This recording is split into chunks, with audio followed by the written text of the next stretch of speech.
Selamat pagi saudara sekalian. Saya akan pakai bantuan slide untuk membantu kita mengikuti sesi ini. Mari kita berdoa sekali lagi. Tuhan, kami bersyukur karena di dalam Engkau kami mendapatkan arti hidup yang sesungguhnya. Kami bisa melewati hari-hari kami, bahkan kami bisa menapak kehidupan kami sejak dari kami lahir. Karena Engkau pun juga lahir di dalam dunia ini. Ketika kami bertumbuh dewasa, kami melihat Engkau pun juga bertumbuh dewasa di dalam dunia. Kami belajar, Engkau juga belajar. Kami belajar taat kepada Tuhan, Engkau pun juga belajar taat kepada Bapa. Ketika kami melihat suatu saat kami akan mati, kami melihat bahwa Engkau juga sudah mati di atas kayu salib untuk kami. Terima kasih Tuhan karena Engkau hadir di dalam setiap aspek di dalam kehidupan kami, sehingga kami boleh percaya, kami boleh dihiburkan, kami boleh mengerti apa artinya kami bersekutu dengan Engkau. Demi Yesus Kristus kami berdoa. Amin. Saudara Bapak Gereja Irenaeus mengatakan Yesus datang ke dalam dunia, dia melewati setiap stages di dalam kehidupan manusia. Ini satu pandangan yang menarik, saudara, karena kalau kita bandingkan dengan soteriologi reform atau protestan biasanya, kita menekankan aspek penggantian. Saya bukan sedang membandingkan di sini, saya, tapi memperkaya pengertian kita. Tapi di dalam konsep seperti ini, saya, di dalam kristologi seperti yang diajarkan oleh Irenaeus, itu yang dibicarakan di situ, saya, bukan hanya tentang kematian saja, tapi bahkan dari kelahiran Kristus, ya, itu sudah mendampingi kita. Jadi kita lahir, Yesus lahir, kita bertumbuh, Yesus bertumbuh, dan seterusnya dan seterusnya. Sampai suatu saat, saudara, kita manusia itu mati, ya. Dan Yesus juga mati di atas kayu salib. Gak ada satu aspek di dalam kehidupan kita yang dimana Yesus itu gak ada di sana, saudara. Tidak ada. Saudara mungkin bilang, kayaknya ada. Saya nikah, Yesus gak nikah. Yesus gak tahu kesulitan pernikahan. Orang bilang pernikahan itu yang di luar kepingin masuk, yang di dalam kepingin keluar, gitu. Itu namanya pernikahan. Lalu kita bilang Yesus nggak mengerti kesulitan pernikahan. Yesus menikah, so, kalau menurut Alkitab Yesus menikah, bukan nggak menikah. Yesus disebut sebagai mempelai laki-laki, lalu kita ini adalah mempelai wanita. Gitu. Nah, istrinya Yesus yang namanya jemaat itu, so, lebih resek daripada semua istri manapun di dalam dunia. Lebih problematis. Yesus mengerti, saudara, kesulitan pernikahan, bukan nggak mengerti. Dan terakhir, saudara, terakhir kita mati, Yesus pun juga sudah pernah ada di sana, saudara. Celakalah, saudara, orang-orang yang di dalam kematian nggak ada pendampingan dari Tuhan. Celaka, saudara, orang-orang seperti itu. Dia mau menghibur dengan apa, saudara? Pendeta Stephen Tong pernah berkhotbah tentang orang ateis, ya, papa sama anak ateis, lalu terus kemudian waktu mati, ya, dia seperti kayak goncang gitu papanya, seperti kayak mungkin ateis salah dan sebagainya. Lalu dia diingatkan sama anak, Pak, kita sudah lama loh percaya ateis, gak bisa begini dong, mesti tetap pegang terus, pegang, mesti teguh imannya. Lalu papanya bilang, pegang apa? Apa yang mau dipegang? Gitu. Yang ada cuma nothingness di situ, yang ada emptiness, yang ada kekosongan. Saya mesti pegang apa? Gak ada yang bisa dipegang. Bukan cuma gak ada yang bisa pegang, yang pegang pun juga gak ada sebetulnya. Kita di dalam kehidupan, ada saat-saat kita nggak bisa pegang Tuhan, ya. Kita masih bersyukur Tuhan pegang kita, Tuhan yang pegang kita. Tapi celakalah, orang yang di dalam kehidupannya itu nggak ada Tuhan. Ya. Waktu lahir nggak ada Tuhan, waktu bertumbuh nggak ada Tuhan, waktu dia besar, waktu dewasa nggak ada Tuhan, menikah nggak ada Tuhan, dan terakhir waktu mati pun juga nggak ada Tuhan. Nggak ada, nggak ada Tuhan di sana. Maka kematian Kristus mendampingi kehidupan manusia, seperti juga kelahirannya, seperti juga pertumbuhannya, seperti juga ketaatannya, dan seterusnya, itu mendampingi kehidupan kita. Saya bukan pakai istilah mendampingi dalam satu gambaran yang gampang, ya, cuma sekedar accompaniment, bukan. Saya bicara tentang spiritual union with God di sini, bukan cuma sekedar pendampingan biasa, bukan, tapi satu persekutuan, ya, persekutuan dengan Allah yang maha hidup. Sebetulnya, kita juga bisa balik, ya. Kristus mati itu mendampingi kematian kita, ya. Tapi waktu kita mati pun, ya, kita juga jadi lebih mengerti Kristus yang pernah mati. Sudah mengerti, ya, ini gerakan arah yang sebaliknya. Kita manusia kan mati karena dosa kita. Yesus mati, ini mendampingi kita. Tapi waktu kita mati, kita juga bisa mendampingi Kristus di dalam pengertian kita mengenal Dia lebih baik justru melalui kematian. Louis Berkhof pernah mengatakan satu pertanyaan yang sangat menarik di dalam buku Sistematik Teologi. Dia mengatakan seperti ini, saya nggak tahu sudah pernah pikir atau tidak. Kan dibilang Tuhan itu mati untuk kita, Dia disalibkan, Dia menebus dosa kita. Tapi kenapa di dalam kehidupan orang percaya kok tetap mati juga? Saudara pernah pikir ini ya? Kan Yesus mati untuk kita, menggantikan kita dari dosa. Kan Dia betul-betul menggenapi itu semua. Keselamatan sudah sepenuhnya di dalam Kristus. Lah kok kita mati juga? Kita mengatakan maut, mati itu kan karena upah dosa. Nah sekarang dosa sudah ditanggung Kristus. Lah kok masih mati juga? Orang Kristen kan mati kan suatu saat itu. Kenapa masih tetap ada kematian itu? Lalu Berkhof memberikan alasan 1, 2, 3. Sebenarnya kematian bisa dipakai menjadi sesuatu yang baik dan sebagainya. Di dalam alasan-alasan diberikan. Kalau kita baca di dalam surat Paulus, Filipi, Paulus mengatakan yang ku kehendaki yaitu mengenal Dia, bersekutu di dalam penderitaannya, menjadi serupa dengan kematiannya, supaya aku juga boleh beroleh kuasa kebangkitan. Kematian kita itu baik adanya, kalau kita melihat dari perspektif di dalam kematian, di dalam penderitaan yang karena kehendak Tuhan itu, kita bisa semakin mengenal Allah. Setelah kita diselamatkan, Tuhan enggak menghentikan kematian, tidak. Tetap ada kematian. Karena melalui kematian itu kita bisa bersekutu di dalam Kristus. Kematian itu sarana di dalam kehidupan kita untuk mengenal Kristus lebih baik. Tadi di sesi-sesi sebelumnya sudah dikatakan nggak ada orang yang pernah mati lalu balik lagi seperti Yesus yang bisa memberitahu kita kematian itu seperti apa. Sehingga semuanya itu spekulatif sebetulnya itu. Dan kita juga nggak perlu cerita-cerita fantastis tentang surga dan neraka yang nggak sesuai dengan Alkitab. Tetapi kita sendiri akan mengalami suatu saat waktu kita mati, waktu kita mengalami kematian itu dan kita mempunyai perspektif yang baru, pengenalan kita tentang Kristus yang belum lengkap sekarang ini belum lengkap. Nah, akan disempurnakan waktu nanti kita mati. Jadi mati adalah satu sarana supaya kita boleh mengenal Kristus lebih baik, supaya kita bisa mengenal Tuhan lebih baik justru melalui kematian. Nah kalau melalui kematian saja orang bisa mengenal Tuhan lebih baik, apalagi melalui kehidupan apalagi melalui kehidupan. Tapi sebelum saya masuk ke sana, saya masih ingin membicarakan tentang salib, tentang kematian. Bulan ini, bulan Maret, persis 500 tahun yang lalu, Luther pergi ke Heidelberg. Bukan karena di sana ada universitas paling tua, bukan tapi karena di sana ada biara Agustinus yang sangat penting.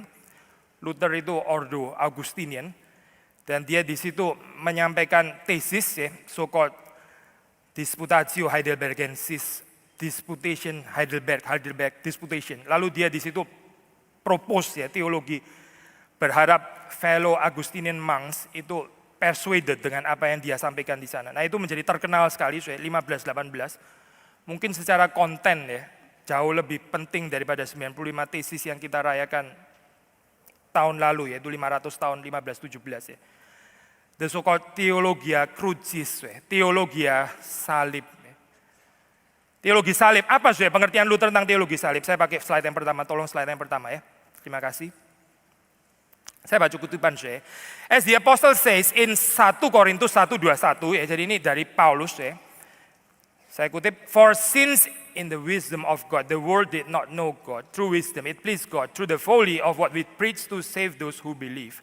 Now it is not sufficient for anyone, and it does him no good to recognize God in His glory and majesty, unless he recognizes Him in the humility and shame of the cross. Thus God destroys the wisdom of the wise. Seperti menurut Yesaya 45 yang mengatakan, truly thou art a God who hidest thyself. Apa sih poinnya? Banyak orang mau mengenal Tuhan itu dari perspektif kemuliaan, dari perspektif glory and majesty. Tapi celakanya, waktu membicarakan tentang kemuliaan, waktu membicarakan tentang majestas, itu yang dimaksud adalah worldly glory sebetulnya. Gambaran kemuliaan dunia ini, gambaran-gambaran yang tinggi, gambaran-gambaran yang elit dan sebagainya. Luther mengatakan itu bukan theology of the cross, itu theology of glory. Bilang, hati-hati ya, memperkenalkan kemuliaan Kristus, memperkenalkan Kristus pakai cara-cara kemuliaan duniawi. Coba lihat pejabat-pejabat yang paling gak korupsi siapa? Orang Kristen kan? Coba lihat orang-orang yang paling pintar siapa? Orang Kristen kan? Coba lihat orang yang paling jujur siapa? Orang Kristen kan? Hati-hati, hati-hati dengan kalimat seperti ini. Coba lihat keluarga yang paling harmonis siapa? Orang Kristen kan? Itu bukan gospel yang kita percaya, Gospel yang kita percaya bukan Yesus mati di atas kayu salib untuk orang yang keluarganya harmonis. Gospel yang kita percaya bukan mengatakan Yesus mati untuk orang-orang yang saleh, itu bukan Injil yang kita percaya, bukan. Injil yang kita percaya, Yesus mati untuk orang yang di dalam keluarganya juga enggak harmonis. Yesus juga mati untuk dia, Yesus mati untuk orang-orang yang enggak jujur, seperti saudara dan saya. Yesus mati untuk orang-orang yang tidak righteous, itu Injil yang kita percaya, Tapi ada orang memperkenalkan Injil dengan cara yang lain, pakai cara kemuliaan dunia. Lihatlah yang paling pintar, yang paling berbakat, yang paling tinggi, yang paling siapa? Orang-orang Kristen kan, sumbangsihnya siapa? Kristen kan semuanya. Hati-hati, hati-hati. Kalau Yesus datang dengan cara seperti ini, dia nggak akan lahir di Bethlehem, tidak. Dia lahir di tempatnya kaisar saja sekalian, di istananya kaisar, jadi kaisar sekalian. Itu adalah versi theology of glory, katanya Luther. Tapi coba lihat di sini, kenapa dia mati di atas kayu salib? In the humility and shame of the cross, itu sesuatu yang hina, sesuatu yang memalukan.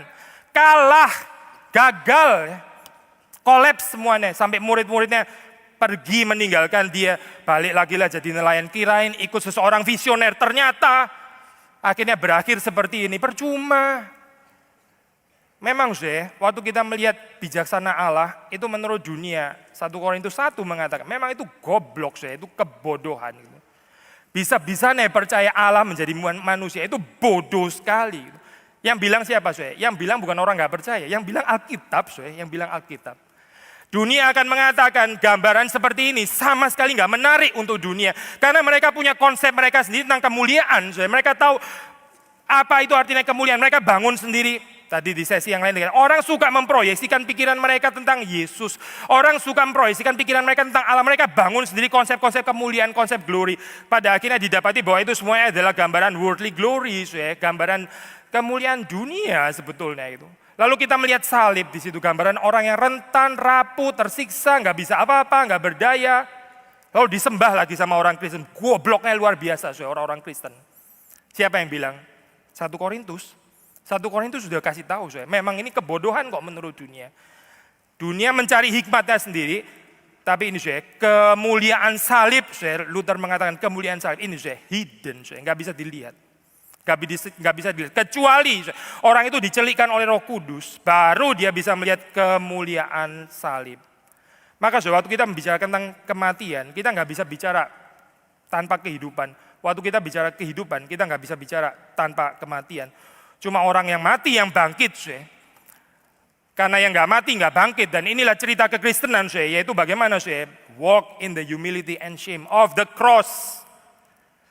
Gereja yang paling diberkati Tuhan itu gereja apa, Bukan gereja yang isinya orang-orang hebat, bukan gereja yang isinya orang-orang kaya. Saya tertarik, ada satu komentar mengatakan seperti ini. Coba cek gerejamu, isinya orang-orang seperti apa. Kalau kamu mendapati gerejamu isinya orang-orang yang di atas semua, orang-orang elit, then something is very wrong with your church. Saya kaget baca kalimat itu. Saya pikir apa yang salah dengan seperti ini? Apa yang salah kalau jemaat saya semuanya pinter-pinter? Apa yang salah kalau jemaat saya isinya semua orang-orang yang berhasil di dalam ekonomi dan sebagainya? Apa yang salah dengan ini? Komentari itu mengatakan salah. Coba baca Korintus. Paulus mengatakan di antara kamu tidak banyak yang terpandang. Bukan gak ada ya, tidak banyak. Itu yang dibilang Paulus. Di antaramu tidak banyak yang terpandang. Tapi Tuhan justru memilih yang sederhana ya untuk mempermalukan orang-orang yang kuat di dalam dunia ini. That is theology of the cross. Orang-orang yang marginal, buangan ya, orang-orang yang nggak dipandang di dalam dunia ini, nothing. Yang dunia ini sama sekali nggak tertarik untuk menghormati mereka. Orang-orang ini, Tuhan membentuk satu new community, ini ciptaan baru dari orang-orang seperti ini. Tuhan nggak diskriminatif dengan orang-orang kaya, memang tidak. Paulus mengatakan ada, tapi tidak banyak. Alkitab mengatakan tidak banyak. Kalaupun ada, itu adalah orang-orang kaya yang seperti Sakius, yang nggak bergantung kepada kekayaannya. Yang tahu kekayaan nggak bisa menolong dia sebetulnya. Balik lagi saya ke sini ya. Waktu kita bicara kematian Kristus, kita membicarakan tentang kemuliaan yang sesungguhnya, yang hidden, yang tersembunyi. Sekarang kita masuk di dalam kebangkitan. Tolong next slide ya. I am the resurrection and the life. Perkataan Yesus Kristus, I am, termasuk salah satu the seven great I am. Ya. Kita sudah pernah bahas di speak yang lalu saya. Ini menyelesaikan problem keterhilangan, relasi ya, dan kematian. Belum. Tolong saya yang ini ya, jangan dikti saya. Problem keterhilangan, ya, relasi dan kematian, keterhilangan itu kematian juga. Nggak tentu kematian kita, bisa kematiannya orang lain ya. Bisa kematian orang yang kita kasih. Kita waktu bicara kematian, kalau orang individualistik, pikirnya cuma kematiannya sendiri. Itu orang narsis luar biasa. Yang mati itu bisa orang lain, bisa orang lain. Nggak tentu kita. Gitu. Lalu di situ kita mengalami keterhilangan, kita ada perasaan absence, ya. Ketidakhadiran. Paradoxically, ketidakhadiran itu very much present. Ya. The presence of absence. Kalau absence itu sendiri absen, ya udah kita nggak berasa kan Tapi waktu ada keterhilangan, masalahnya kekosongan itu kok ya nggak.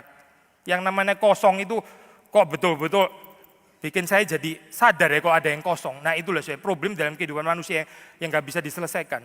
Kecuali Yesus mengatakan kalimatnya, I am the resurrection and the life. Bukan cuma sekedar kematian saja tapi juga problem keterhilangan dan relasi. Sekarang kita teruskan, next. Waktu sudah membaca di dalam Yohanes Yohanes ayat ke-11, Yesus bicara ya. Ini Lazarus bukan mati, dia tidur. Dia akan bangkit. Lalu saudara baca di situ respons daripada Marta. Ya Tuhan, aku percaya bahwa dia akan bangkit pada akhir zaman. Ini general hope of resurrection yang di-share di dalam Yudaisme pada saat itu. Orang-orang pada saat itu percaya akan kebangkitan orang mati, ada life after death. Bahwa akan ada kebangkitan. Oh iya, Lazarus pasti akan bangkit. Dia akan bangkit setelah nanti ya semuanya akan digenapi. Lalu terus kemudian Tuhan mengakhiri semua dunia ini. Memang akan ada kebangkitan. Kita percaya kok ada kebangkitan setelah kematian. Buahnya nggak percaya. Tapi nggak cukup ya ternyata gambaran ini nggak cukup. Karena yang dijawab oleh Marta di sini adalah bicara tentang general idea, general hope of resurrection. Yesus kemudian menjawab, next. I am the resurrection and the life. Saudara perhatikan kalimat ini ya. General hope of resurrection. Nanti kan ya, tapi Yesus bilang, I am. Saya adalah, ini sulit saya terjemahkan dalam bahasa Indonesia. Kalau di dalam bahasa Yunani pakai istilah ego eimi. Ego eimi itu ya, banyak komentator mengatakan dan kita sependapat merujuk kepada tradisi yang ada di dalam Pentateuch, ego eimi, I am that I am. I am that I am. Waktu Yesus memperkenalkan diri, I am, itu orang Yahudi mengerti, ini ada latar belakang itu. Hati-hati, orang ini ngomong sesuatu yang sebetulnya cuma dipakai oleh Yahweh, cuma dipakai oleh Allah, tapi dia pakai istilah ini, I am. Memangnya siapa dia begitu? Tapi I am di sini, kalau sudah melihat di dalam konteks pengharapannya Marta, di bagian bawah saya berikan penjelasan. Perhatikan, Yesus nggak bilang I will be the resurrection, tapi I am the resurrection. Maka Lazarus bangkit pada hari itu. Kadang kita membaca cerita ini terus kita masuk ke dalam diskusi ini yang kurang fruitful menurut saya. Lazarus bangkit mati lagi, apakah dia akan mati lagi? Bagaimana nasibnya setelah bangkit mati lagi? Itu pertanyaan nggak relevan sebetulnya. Lazarus bangkit mati lagi, bukan itu poinnya. Poinnya adalah kebangkitan Lazarus yang seharusnya itu menurut gambaran general hope of resurrection di akhir zaman, tapi terjadi di sini dan sekarang. Saudara perhatikan ya, karena Yesus bilang, I am the resurrection and the life. Kalau Lazarus dibangkitkan nanti, itu semua orang tahu gitu ya kira-kira. Tapi I am the resurrection, bukan I will be. Tapi I am, sekarang juga Lazarus akan bangkit, karena Jesus itu I am, bukan I will be saja, tapi Yesus itu adalah I am. Nah ini tipikal di dalam Johanin, next slide. Kalau sudah membaca di dalam Johanin Theological Profile, Tuhan itu nggak dibatasi di dalam past, present, future, ya, God itu always He is, nggak ada He was, lalu He will be dan sebagainya. Ya dia selalu di dalam present, dia selalu ada. Dan waktu inilah yang berhadapan dengan Tuhan. Tuhan itu bukan direduksi oleh waktu, Tuhan bukan dikurung oleh waktu. Waktu yang harus dipertanggungjawabkan di hadapan Tuhan. Karena Tuhan juga adalah Tuhan dari waktu. Ini tipikal di dalam Johannine Theological Profile. Maka kalau sudah membaca di dalam bagian ini, saudara akan mendapati seperti ada waktu yang salah. Kenapa Lazarus bangkit pada waktu yang salah? Kan harusnya dia bangkit pada zaman akhir kan, setelah orang-orang semua bangkit. Kenapa terjadi kebangkitan pada saat ini? Saudara membaca cerita seperti memang bukan khusus Yohanes ya. Saudara baca Matius, waktu Yesus bangkit, dikatakan juga ada orang-orang kudus yang bangkit di situ. Lagi-lagi seperti kayak salah waktu. Kenapa sudah bisa seperti ini? Kenapa nggak tunggu sampai terakhir? Karena Yesus adalah kebangkitan itu sendiri. Yesus adalah kebangkitan dan kehidupan. Ini bukan the idea of resurrection yang nggak jelas, yang abstrak, platonik, filosofis dan sebagainya. Tapi diri Yesus itulah kebangkitan dan kehidupan. Waktu kita bicara kebangkitan, kita nggak bisa, tidak pasti harus membicarakan tentang kehidupan. Tapi pertanyaannya adalah, next slide. Waktu Yesus mengatakan, whoever believes in me, though he die, yet shall he live. Apa ini artinya? Barang siapa percaya kepadaku, meskipun dia mati, ya, ini auris mati, yet shall he live. Dia akan hidup. Yaitu ketika orang itu percaya. Next slide. Apa itu artinya hidup? Next. Kalau sudah membaca di dalam Alkitab, konsep kematian itu artinya terutama adalah depraved relation, relasi yang rusak. Bukan terutama physical and biological death. Nah ini persoalan orang modern ya. Waktu baca Alkitab, katanya Tuhan bilang setelah Adam makan buah terlarang dia mati. Mana nggak mati? Terus ada orang jelasin, sebetulnya mati juga. Ini kayak begini loh. Listrik itu ya dicopot ini kabelnya. Kadang-kadang kan masih nyala kan. Tunggu waktunya aja lama-lama mati begituan ya. Ya oke lah sedikit menjelaskan memang ya. Jadi ini sama Tuhan sudah di-unplug kabelnya. Lu giliran tunggu suatu saat lu akan kolaps mati, either stroke lah atau apa, pokoknya akan mati anyway gitu. Sudah di-unplug soalnya kabelnya sama Tuhan begitu. Tapi still di dalam penjelasan kayak begini, tetap penjelasannya biological death and physical death. Di dalam Alkitab suatu bicara tentang kematian itu terutama adalah bicara putusnya relasi, hancurnya relasi. Saya pikir kita mesti redeem konsep ini ya. Tadi Pak Ivan bicara tentang ketakutan Kristus, kegentarannya waktu dia menghadapi salib. Bukan masalah kematiannya, tapi keterputusan relasi dengan Bapa. Relasi, kematian itu truly mati memang. Karena apa, karena rusak relasinya. Gara-gara kita yang diselamatkan. Maka waktu kita membicarakan death di dalam konsep ini, next. Karena itu kita mesti mengerti kehidupan itu artinya adalah restoration of relations. Orang kusta itu gak bisa berrelasi dengan yang lain, as good as dead. Meskipun mereka biologically, physically masih hidup kan, betul kan? Tapi orang kusta di dalam zaman Yesus, mereka sudah seperti orang mati. Bicara najis, supaya orang minggir menghindari. Dia gak bisa beribadah kepada Tuhan, gak ada relasi, gak ada ibadah. Gak bisa berrelasi dengan sesamanya, malah dia waktu hadir, semua orang mesti minggir, dia mesti tidak najis, supaya orang gak berrelasi dengan dia, karena ini najis. Orang seperti itu sudah kayak orang mati sebetulnya. Gitu. Tapi kita dari perspektif modern, ya kita pikir, enggak kok gak mati, masih hidup, masih ada nafas, ada denyut jantung, ada belum brain death dan sebagainya. Kita punya definisi kita sendiri tentang kematian. Tapi waktu Alkitab membicarakan tentang kematian, tentang kehidupan, itu terutama adalah tentang relasi. Waktu kita membicarakan tentang kehidupan, Yesus bangkit ya, memberikan kepada kita kehidupan. Itu artinya apa? Artinya adalah restoration of relations. Terus, next. Waktu Yesus mengatakan kalimat ini, whoever believes in me, ya, whoever believes in me. Siapa yang percaya kepadaku, lalu terusannya ya, meskipun dia mati, dia akan tetap hidup. Ya. Dia akan tetap hidup. Since hidup itu adalah relations, maka kita boleh sedikit modify perkataannya Anselm. Ya. Bukan cuma fides querens intellectum, tapi juga fides querens relationes. iman itu mencari relasi, mencari relasi. Kita nggak ngerti gambaran orang modern, yang katanya hidup, katanya hidup, tapi sangat miskin di dalam relasi. Relasinya itu pilih-pilih, dikuasai oleh like and dislike. Mirip sekali dengan orang Farisi di dalam zaman Yesus. Dikuasai oleh hal-hal seperti itu. Saya mau semeja dengan orang ini. Kalau orang ini saya nggak bisa semeja. Karena apa? Karena dia nggak righteous seperti saya. Saya nggak bisa makan bareng dengan dia. Lalu kemudian Yesus buka meja, table fellowship. Dengan siapa? Dengan orang Farisi yang congkak itu. Itu menarik sekali ya. Orang Farisi yang congkak itu pun Yesus juga terima undangannya. Simon. Itu orang Farisi kan. Orang congkak luar biasa. Tapi Yesus mau loh table fellowship dengan dia. Ini mengingatkan kita seperti cerita prodigal son, jangan lupa ya. Ada satu keindahan yang mungkin kita luput mengamati waktu kita membaca bagian itu, konsentrasi kita biasanya kepada yang the prodigal son, anak bungsu itu ya. Tapi kalau sudah baca di dalam cerita itu ya, bapaknya itu ya keluar menjemput anak sulung.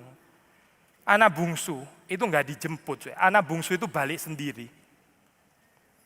Anak bungsu itu sadar, dia sudah jatuh, dia sudah jauh dari Tuhan, dan dia mesti kembali lagi. Itu tahu saya, anak sulungnya, bapaknya mesti jemput dia keluar, yang ada in the field, ada di ladang, ada di tempat yang lain, nggak ada di rumah, mesti keluar dijemput. Saya. Kejatuhannya itu dalam sekali, saya, anak sulung ini ya, luar biasa dalam. Saya. Sampai Tuhan perlu ekstra keluar menjemput dia. Sementara dalam anak yang bungsu itu, dia ya quote unquote balik sendiri. Saya.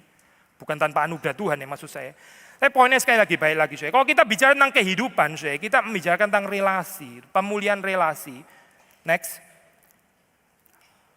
Yesus mengatakan, this is eternal life, that they know you, the only true God, and Jesus Christ whom you have sent. Inilah hidup yang kekal itu, yaitu bahwa mereka mengenal engkau, satu-satunya Allah yang benar, Allah yang sejati, dan mengenal Yesus Kristus yang engkau utus. Ini definisi hidup saya, hidup kekal. Bukan masalah hidup panjang saya, bukan masalah hidup apa ini namanya?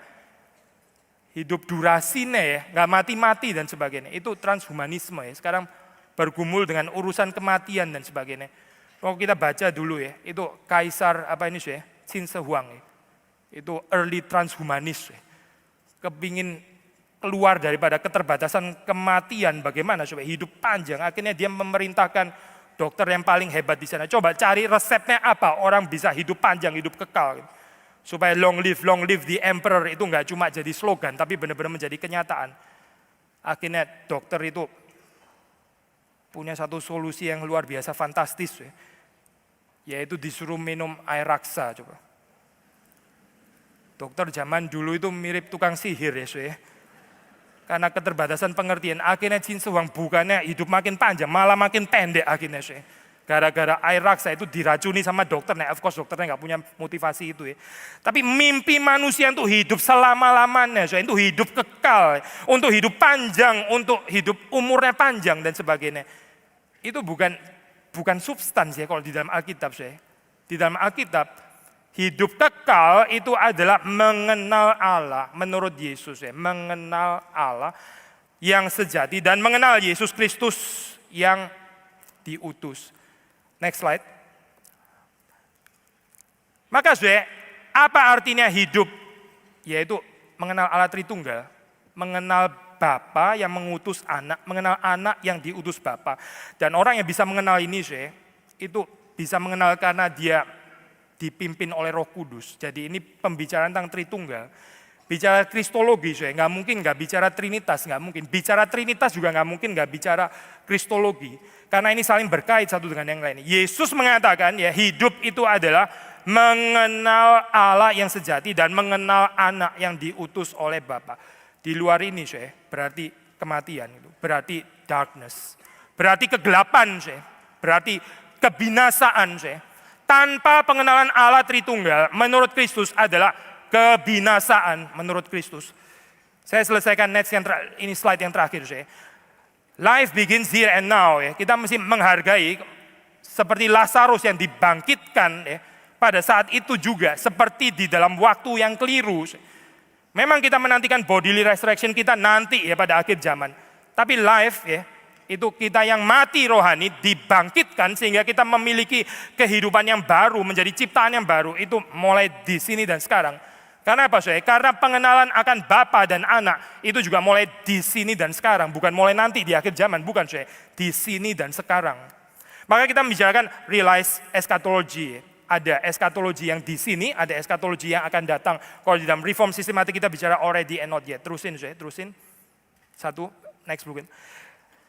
Katekismus Geneva saya mengatakan bahwa tujuan terakhir dari hidup manusia itu adalah mengenal Allah. Mengenal Allah. The chief end of human life itu mengenal Allah, yaitu Dia yang menciptakan kita.